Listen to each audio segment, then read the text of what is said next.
ഒരു തട്ടിക്കൂടി birthday gift set ചെയ്താലോ. ഇതെൻ്റെ ചേട്ടൻ്റെ മോൾ ഞങ്ങൾ സിയാമ്മയുടെ ബർത്ത്ഡേ ആയിരുന്നു ജൂലൈ 16-ന്. അതായത് അന്ന് ഞാൻ അവൾക്ക് വേണ്ടി സെറ്റ് ചെയ്ത കേട്ടോ ഇത്. ഞാനിങ്ങനെ പ്രിൻ്റ് എടുക്കുക ഇപ്പോൾ സ്റ്റിക്കർ പ്രിൻ്റ് എടുത്ത യൂണിക്കോൺ ടീമിൽ അവൾ പുള്ളിക്കാരി യൂണിക്കോൺ അഡിക്റ്റ് ആയതുകൊണ്ട് തന്നെ എനിക്ക് പിന്നെ പ്രത്യേകിച്ച് വേറെ ഒന്നും നോക്കേണ്ടി വന്നില്ല കേട്ടോ. ഞാൻ കരുതി കുറച്ച് യൂണിക്കോണിൻ്റെ കസ്റ്റമൈസ് ചോക്ലേറ്റും അതേപോലെ തന്നെ യൂണിക്കോണിൻ്റെ ഒരു റെസിൻ്റെ കീച്ചയും കൂടെ ചെയ്യാമെന്ന് കരുതിയത്. പക്ഷേ കീച്ചനല്ല റെസിൻ എന്നെ ചതിച്ചു കേട്ടോ. ഞാൻ എല്ലാം സെറ്റ് ചെയ്ത് ഒഴിച്ച് വെച്ചു, പക്ഷേ റെസിൻ സെറ്റായില്ല.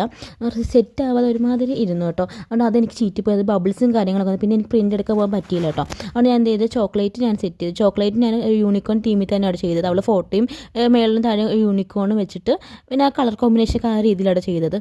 അതായത് 4 ചോക്ലേറ്റ് വെച്ചിട്ടുണ്ട് കേട്ടോ ഈ ഒരു ബോക്സിൻ്റെ അകത്ത്.